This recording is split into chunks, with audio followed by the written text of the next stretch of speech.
Berlin, 1945. The war is over. But for one family, the worst was yet to come. While the world breathed a sigh of relief with the fall of Nazism, under tons of concrete and silence, an unimaginable decision was being made far from the eyes of history. It wasn't on a battlefield. It wasn't in front of enemy soldiers. It was inside a bunker, in the dark, at the very end.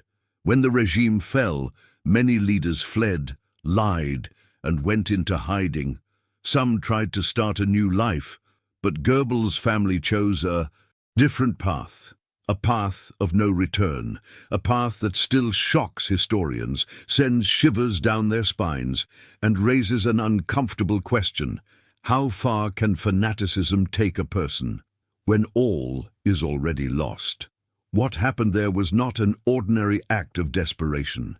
It was a cold, planned, silent decision, a decision that involved children, a decision that transformed that family into one of the most disturbing chapters of the entire Second World War. After 1945, there were no public trials, no cinematic escape, no belated redemption. There was silence. There were bodies. There was a deliberate effort to erase traces, as if history itself wanted to hide what had been done. But the truth about the fate of Goebbels' family did not disappear. It remained buried for years, until it was revealed piece by piece. And when you understand what really happened after the fall of the Reich, you realize that the end of Nazism didn't end with a shot in Berlin. It ended with an extreme choice, inside a bunker that forever marked the darkest side of the ideology. This is not just a story about the end of a family. It's a story about blindness, blind loyalty, and the ultimate price of fanaticism. And it is precisely here that the story begins to get even heavier, because when you understand what came next, you realize that nothing there was impulsive. Everything followed a cold, step-by-step logic until the end. If this beginning has already made you reflect, it's a sign that you're ready to learn the complete facts, uncut and without softening the reality. Supporting this content helps ensure that more true stories like this continue to be told. Leave a like, subscribe to follow this historical journey to the end, and write in the comments. What city are you watching from? This story isn't over. It's only just beginning. When we talk about the end of the war, many people imagine celebration, crowded streets, flags being raised. But for Goebbels' family, the reality was exactly the opposite. While Berlin crumbled on the outside, they descended deeper and deeper, not only physically but mentally as well. The place where they were was not just a concrete shelter. It was a closed, stifling, heavy space where the air seemed to carry the end of everything. The Führer bunker was not a safe haven. It was a prison without bars, built beneath the Reich Chancellery, trembling day and night with the sound of approaching Soviet artillery. There was no true silence there. There were always explosions, vibrations in the floor, dust falling from the ceiling, dim lights flickering. And, in the midst of this chaos, were 6 children living a routine that was anything but normal. Joseph Goebbels arrived at the bunker, already knowing the war was lost. Internally, he knew. The reports were clear, the maps didn't lie, the Allies were closing in. Even so, he showed no doubt. On the contrary, he maintained a rigid, almost theatrical posture, as if he were still on a stage, performing the final act of a regime that refused to accept its end. Magda Goebbels followed everything closely. She was not a passive figure. She deeply believed in the ideology, believed that the world they had lived in was ending, and that what would come after would be unacceptable to her children. And that's where a detail that many people ignore comes in. The children. They played in the narrow corridors of the bunker, drew, sang songs they had learned in the Hitler Youth, slept in makeshift bunks while bombs fell just a few blocks away. They had no real understanding of what was happening. To them, it seemed like a strange, tense phase, but still shrouded in a false sense of protection created by the adults. And perhaps that's what's most disturbing when you stop to think about it. While the world was ending, someone was still trying to pretend everything was normal. The bunker was packed with important figures of the regime. Officers, secretaries, doctors. Everyone knew. The end was near, but no one spoke of it openly in front of the children. There was a kind of silent pact. The adults spoke in hushed voices, exchanged glances, avoided certain subjects. The fear wasn't just of the Soviets outside, but of the total collapse of what they had believed for years. Goebbels isolated himself more and more, writing, giving speeches to no one, insisting on a narrative that no longer convinced even himself. Outside, Berlin burned. Ruined buildings, dead civilians in the streets, makeshift hospitals, people trying to escape without knowing where to go. Inside, the bunker seemed like a parallel world where time was suspended. There was no future being planned there, only the present remained, cramped, suffocating. Each passing day diminished the options. There was no safe escape, no possible negotiation, no miracle in sight. The siege closed in, and with it, the minds of the people inside also closed in. And it's important to understand this before making any hasty judgments. That environment did not foster lucidity. It was a place where extreme decisions began to seem to them like logical decisions. The psychological pressure was constant. The feeling of absolute defeat crushed any remaining hope. Goebbels was not only trapped in a concrete bunker, he was trapped within his own ideology, unable to imagine life outside of it. Magda, similarly, saw the outside world as something hostile, almost unimaginable for her children. As the days went by, the atmosphere changed. Conversations became shorter, faces more closed off, the corridors quieter. Something was maturing there, something not yet spoken aloud, but already beginning to take shape in attitudes, glances, and practical decisions. And when you realize this, you understand that what comes next doesn't arise from a single moment, but from a sequence of choices made under pressure, isolation, and absolute fanaticism. And perhaps the most disturbing thing is precisely this. Nothing happened suddenly. Everything fell into place little by little, step by step, inside that bunker. And when the world outside finally collapsed, the question was no longer if something terrible would happen, but when. Because there, in that enclosed space, the line between loyalty and destruction had already been crossed. And the next move was closer than anyone would like to admit. After the war was practically lost, something visibly changed in the behavior of Joseph and Magda Goebbels. It was no longer just tension or fear. It was a strange, almost cold rigidity. While many inside the bunker still considered escape, surrender, or at least negotiation, Goebbels completely shut himself off from that possibility. For him, getting out of there alive would mean admitting that everything he believed in was wrong, and that, in his mind, was worse than death. He didn't see defeat only as military, but as moral, ideological, and personal. It was as if surviving was a betrayal of his own identity. Magda followed this process silently but firmly. Contrary to what many people imagine, she was not a woman detached from the decisions. On the contrary, she participated in the conversations, listened, reflected, and agreed. In letters written shortly before the end, Magda makes it clear that she could not imagine a world without National Socialism, much less a future for her children in this new world that would emerge after the defeat. For her, that would not be life. It would be humiliation, shame, rejection.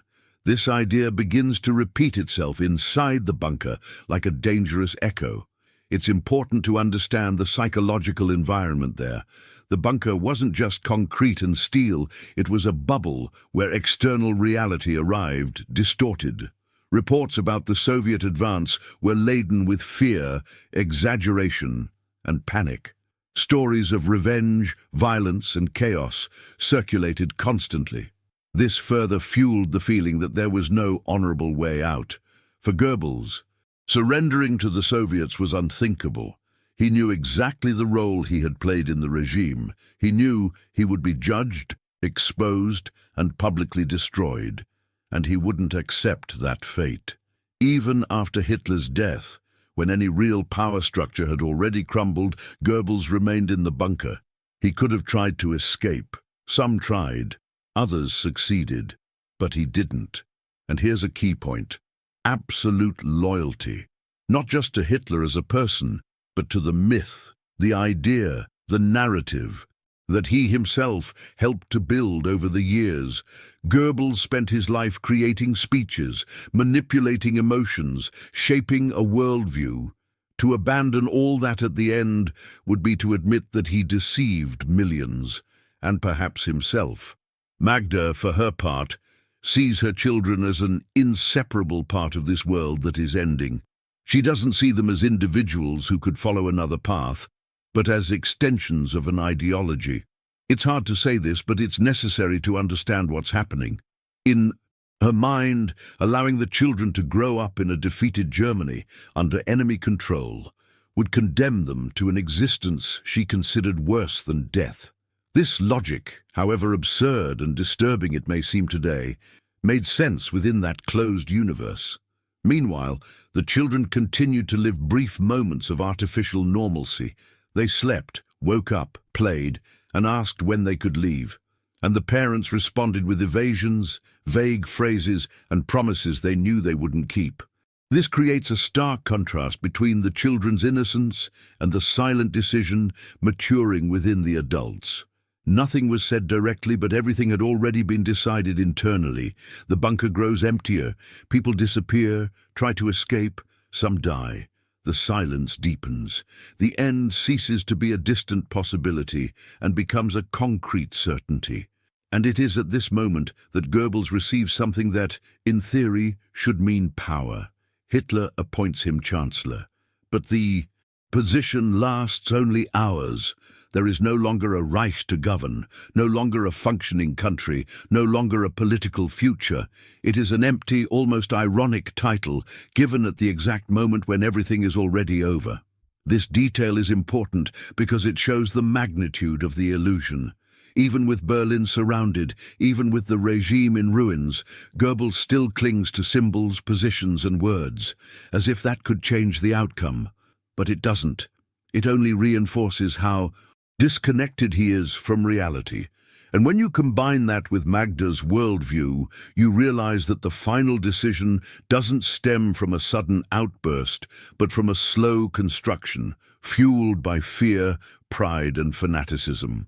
Ultimately, what happens at this point in the story is simple and terrifying at the same time. They stop thinking about a way out and start thinking about closure. Not about survival, but about controlling the end. And when someone decides to control their own end, everything around them becomes part of that choice, including those who have no voice in the decision. And it is precisely there that the story approaches a point of no return, a point where any subsequent action already carries an irreversible weight, even if it hasn't been carried out yet. When news of Hitler's death spreads through the bunker, the atmosphere changes almost palpably. There are no screams, no open despair, no immediate collapse. What emerges is something even stranger, a heavy, uncomfortable silence, as if everyone there knew they had just crossed a point of no return. For many, that was the moment to try to escape, to surrender, to save whatever was still possible. But for Joseph Goebbels, paradoxically, that moment represented no liberation whatsoever. It represented the definitive end of any excuse. Now, everything was in his hands. Hitler was dead, and with him, the myth that sustained the regime. Even so, Goebbels doesn't react like someone who has lost his leader. He reacts like someone who has lost the last pillar, preventing him from facing reality. In Hitler's political testament, Goebbels is named Chancellor of the Reich. On paper, this sounds like power. In practice, it's almost a final charade. The Reich no longer truly exists. Berlin is surrounded, communications fail, ministries don't function, soldiers are dead, or have surrendered. Being Chancellor at that moment is like taking command of a ship that has already sunk. Even so, Goebbels accepts. And that says a lot. He could have refused, he could have seen it as an empty gesture, but no. He assumes the title as if there were still something to govern. It's a last effort to maintain an appearance of order, of continuity, of meaning. He still behaves as if he were writing history, even when history had already moved on without him. There is something profoundly human in this, though disturbing, the inability to accept that it's all over.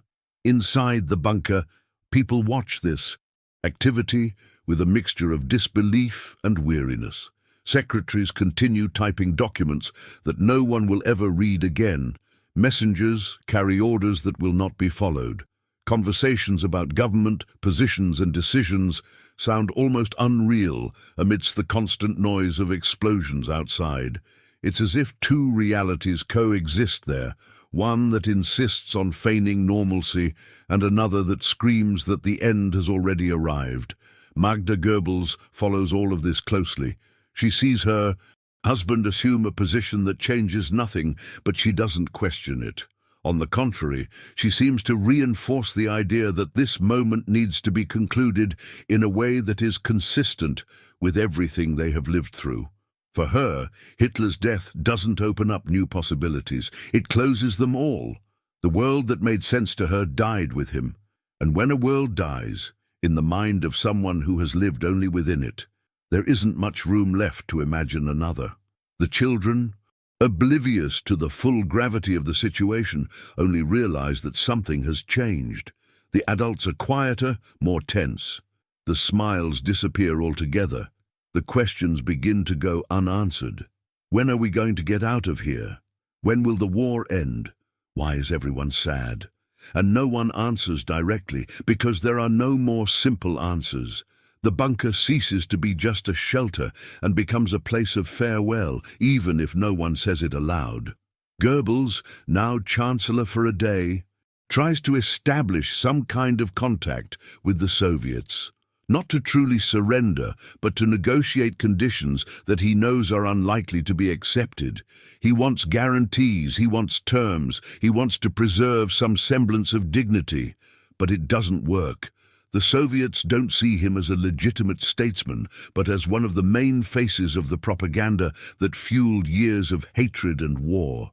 There is no possible dialogue, and when this becomes clear, the last illusion dissolves.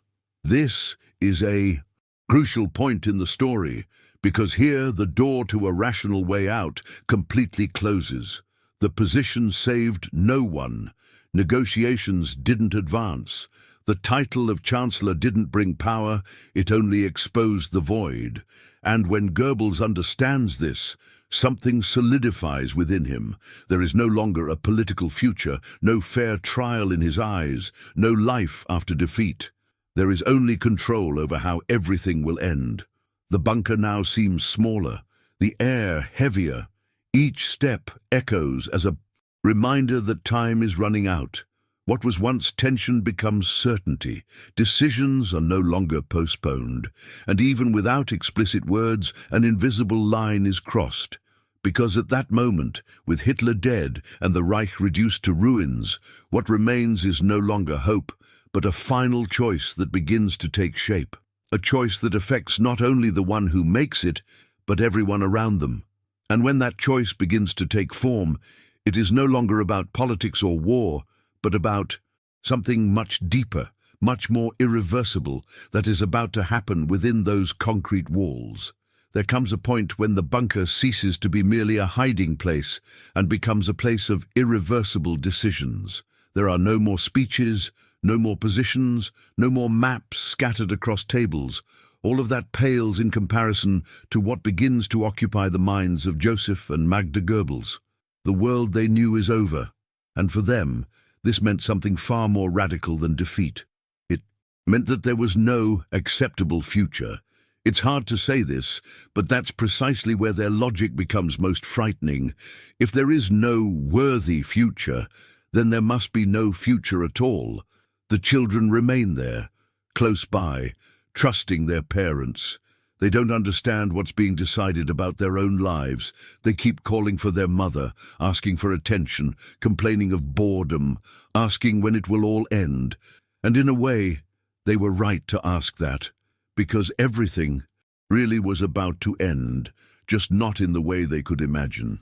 Magda spends more time with her children these days. She talks, adjusts clothes, tries to maintain a calm appearance. To an outsider, it might seem like maternal care. But inside, something completely different is already decided. What's most shocking when you understand this part of the story is that nothing happens explosively. There are no screams, no loss of control, no chaotic scene.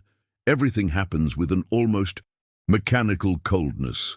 The bunker is silent, heavy, as if the environment itself knew that something terrible was going to happen. The children are put to bed. They are given something to calm them down. They are kissed. They are treated with a normality that today seems impossible to accept. And perhaps that's exactly what makes it all the more disturbing. Magda truly believed she was protecting her children. That's the hardest part to swallow.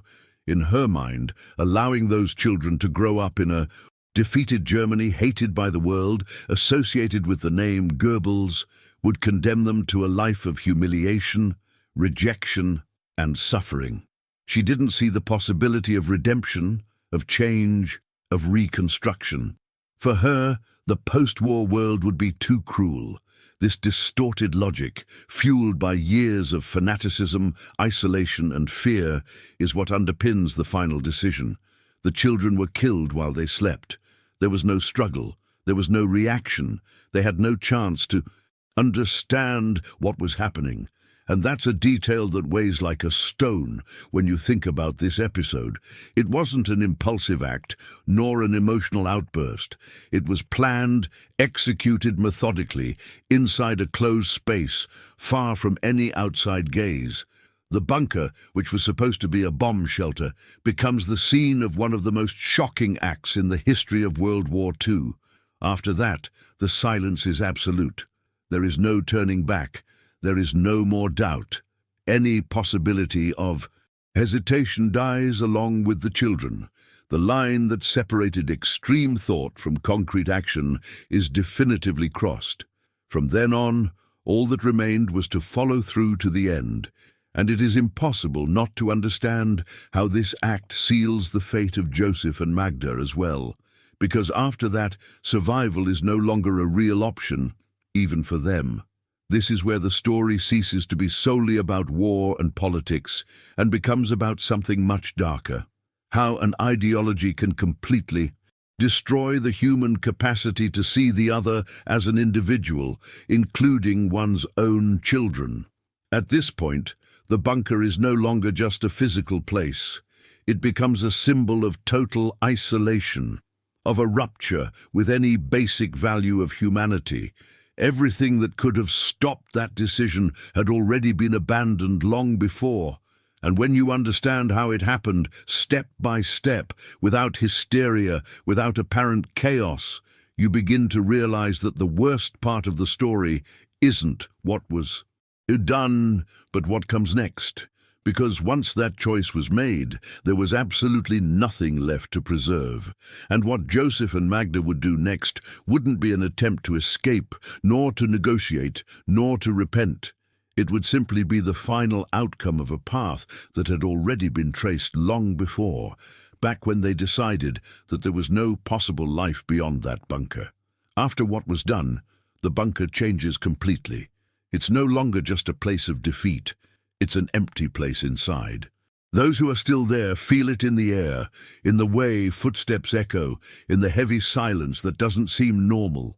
Joseph and Magda Goebbels no longer talk about war, government, or any plan. These subjects simply cease to exist. Everything that could be discussed has already been decided. From that moment on, there are no more choices to be made, only one path to be followed to the end. Joseph Goebbels knows exactly what awaits him on the outside. He has no illusions.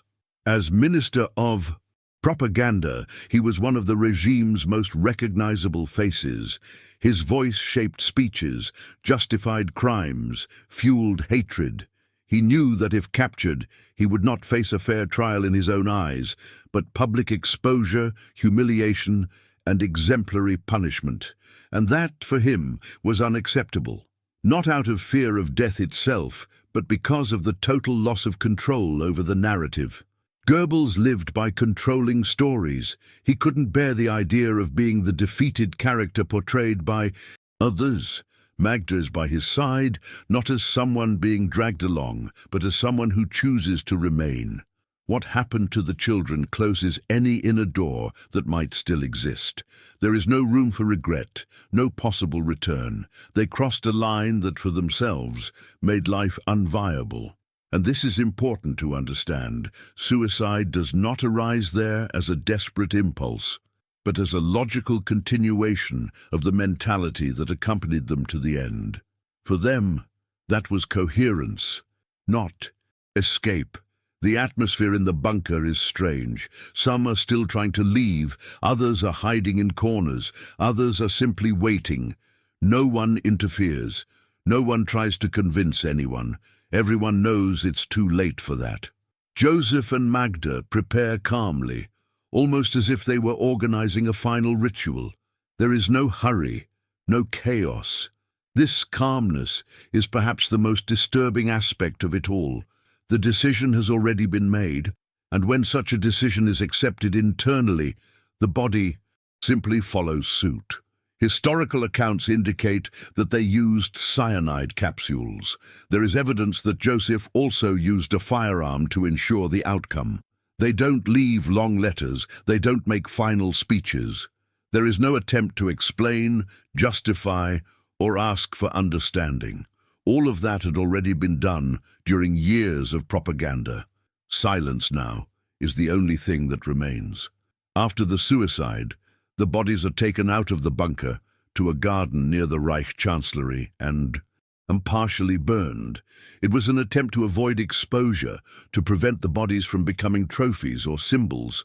But even in this, there is failure. The burning is incomplete. There is not enough time, not enough fuel, not enough control. The gesture perfectly symbolizes the final state of that regime. Desperate attempts to control something that can no longer be controlled. The fire does not erase what has been done. It does not erase the names. It does not erase history. It only physically ends. Two lives that were, in a way, already ended long before. Inside the bunker, the impact is immediate and silent. There is no collective reaction, no formal mourning. Each person there processes it in their own way. Some feel shock, others only confirmation of something they already expected. The death of Joseph and Magda doesn't change anyone's destiny, but it symbolizes the definitive closing of an era. The regime doesn't fall with speeches or decrees. It dissolves in final acts like this, hidden, fragmented, without any glory. And perhaps that's what makes it all the more difficult when we look back. There isn't much of a final scene, no cinematic explosion. There's a small, muffled ending, filmed in the dark, in silence. An ending that perfectly matches the bunker that slowly swallowed them. But even with this closure, the story isn't finished. Because what happened to the bodies, how all of this came to light, and how the world reacted afterward, that was still outside those walls. And what would be found there wouldn't stay buried for long. When everything ends inside the bunker, the silence doesn't last long. Outside, the city is still at war. There are still isolated gunshots, burning buildings, soldiers advancing meter by meter. Soviet troops cautiously enter the Reich Chancellery area, unsure of exactly what they will find. They've heard rumors. They know that important figures of the regime might be hiding down there, but nothing prepares anyone for what truly appears when the bunker doors are opened. The place is stuffy, dark, smelling of smoke, fuel, and death. It's not a scene of surrender. It's a scene of abandonment. The soldiers move through the narrow corridors, observing unmade beds, scattered documents, remnants of a routine hastily interrupted. Gradually, the magnitude of what happened begins to emerge. Bodies are found some recognizable, others not. Among them, the bodies of the 6 children. They are still in their bunks, as if they were sleeping. This detail weighs heavily even on soldiers accustomed to extreme violence. It is not a common war scene. It is something different, heavier, more difficult to process. There was no combat there. There was a decision. The discovery of the bodies of Joseph and Magda Goebbels occurred soon after outside the bunker, in the garden of the former chancellery. They were partially burned, their charring unevenly. It was clear there had been an attempt to destroy the bodies, but it was also clear that this had been done hastily, without adequate means. Even so, there was no doubt about who they were. Testimonies from people who were in the bunker, dental records and personal belongings confirmed their identities. There was no real mystery there, just the official confirmation of something many already suspected. For the Soviets, this discovery has symbolic weight. Goebbels was not just another officer. He was the voice of the regime, the man who for years helped justify the war, the hatred, the persecution. Finding him dead in that way does not represent a glorious victory, but a portrait of the enemy's total collapse. There is no final speech, no heroic resistance, no cinematic imprisonment. There are only remains, silence, and a bunker that now seems even more claustrophobic than before. The news spread rapidly among Soviet commanders and shortly after among the Allies. But the public didn't receive all the details immediately. There was caution, there was investigation, and there was also an interest in understanding exactly what happened inside. The scene was documented, photographed, analyzed. Every detail mattered, not out of morbid curiosity, but because it helped to dismantle, piece by piece, the narrative that the regime had tried to construct until the very last second. Inside the bunker, the soldiers continue exploring, collecting documents, maps, personal papers. Everything that was once treated as a state secret now becomes historical evidence. The place ceases to be a center of power and becomes evidence of the end. A space where extreme decisions were made far from the cameras, far from public speeches, far from the grandiose image that the regime tried to sell to the world. And something becomes very clear at this point. Nothing inside was improvised. What the Soviets find is not the result of a collective outburst, but of a sequence of choices made over days, perhaps weeks. This completely changes how history is analyzed. Afterward, it's not just a final tragedy, it's the logical result of a fanaticism that refused to accept any alternative outside its own bubble. With the confirmation of the deaths, the bunker loses any strategic importance, but gains enormous historical weight.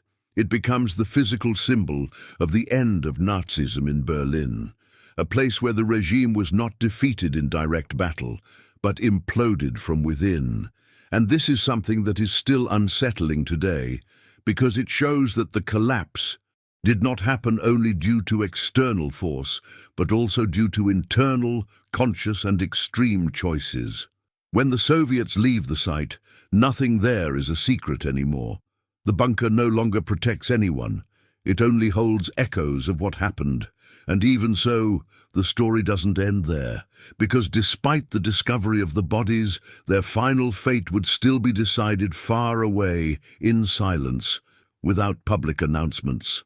As if even after death, there was still a concern to control what would remain of this story, and that is precisely what begins to unfold from this moment on, when the war officially ends, but the fate of the Goebbels family's remains is still far from a definitive conclusion.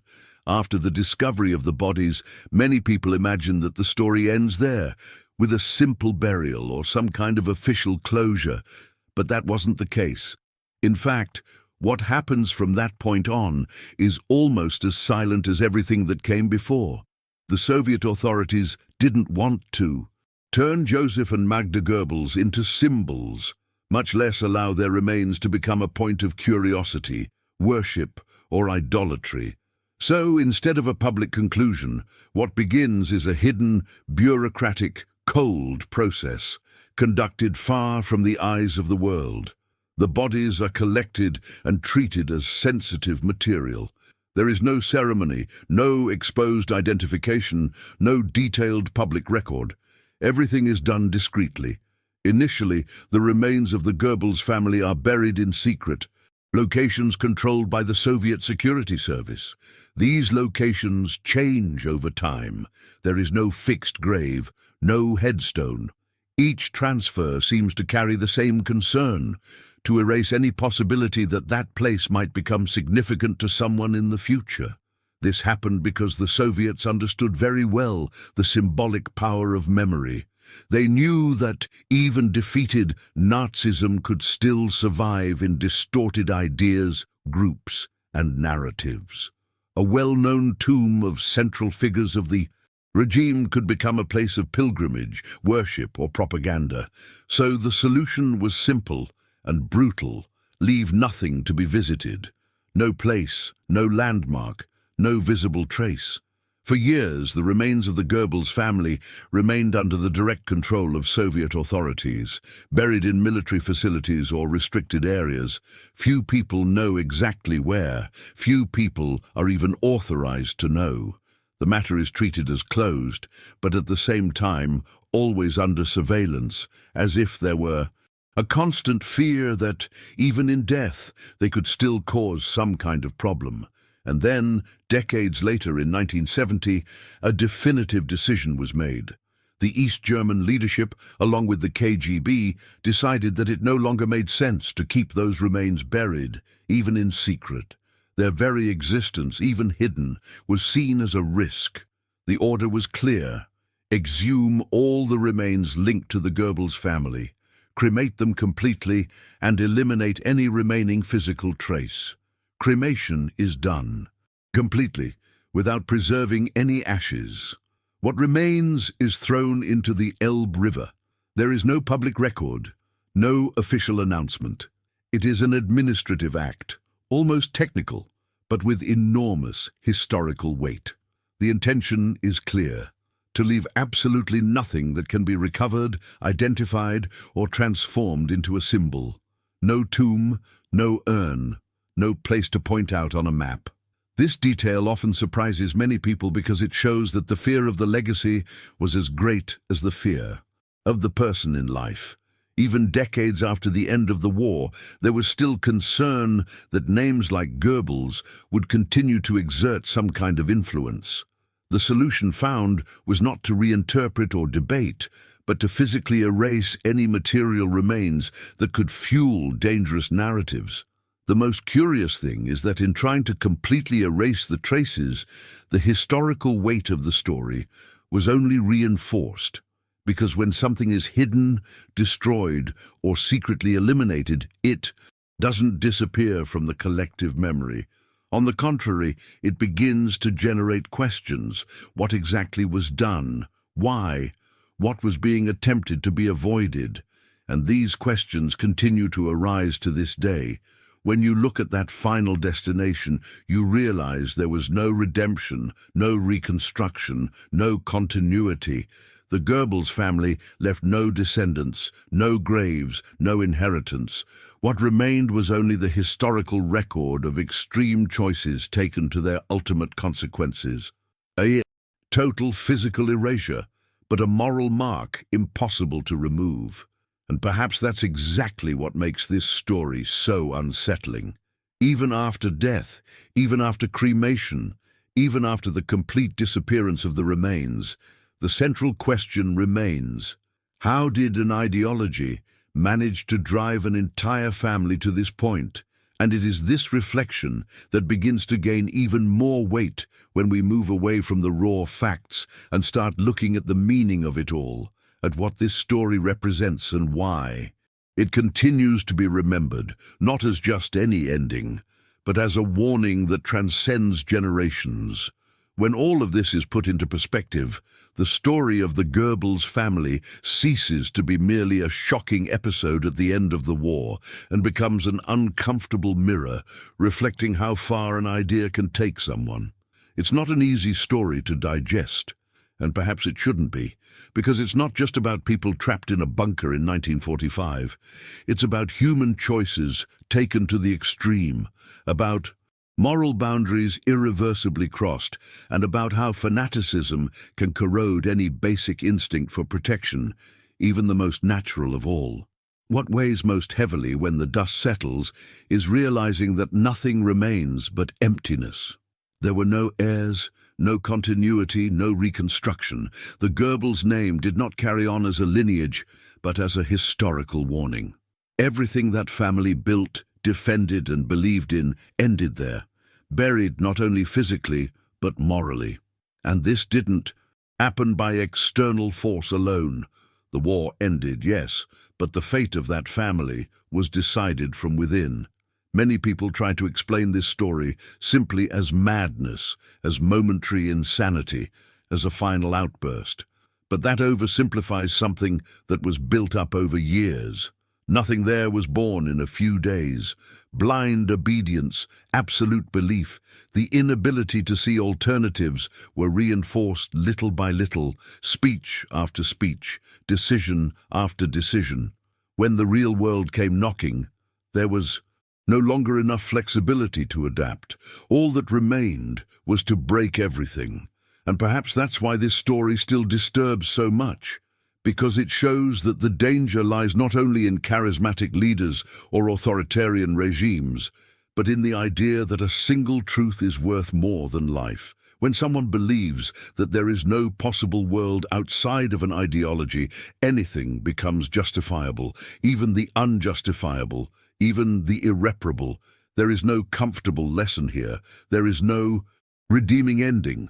What exists is a sequence of events that compel the listener to reflect. The bunker turned to dust. The bodies disappeared. The regime fell. But the question remains, how do ordinary people, with children, routines, and family lives, manage to cross that line? This question is not just about the past. It echoes in the present, whenever ideas are placed above humanity. The legacy of the Goebbels family is not found in monuments, memoirs, or tributes. It lies in historical studies, ethical debates, discussions about propaganda, manipulation, and radicalization. It lies in everything that serves as a reminder that speeches have real consequences, that words shape actions, and that choices made in the name of a cause can destroy far more than the declared enemy. And perhaps the most unsettling thing is realizing that it all began long before the bunker, long before the collapse of Berlin, long before the military defeat. It began when doubt was no longer allowed, when questioning became treason, when thinking differently was seen as weakness. The bunker was merely the final stage, the place where all those accumulated decisions finally exacted their price. When you look at the end of this story, you understand that it's not just about knowing what happened after 1945, but about understanding why it happened. Because the real danger isn't in the rubble of Berlin, but in the silent repetition of patterns that have already shown where they can lead. And that's exactly why this story doesn't end here. It continues every time someone believes there is no alternative, that there is no way out, that there is no other possible path, just as they believed one day inside that bunker. What did this story make you feel? Outrage, shock, reflection? Leave it in the comments, because your perspective is also part of this discussion.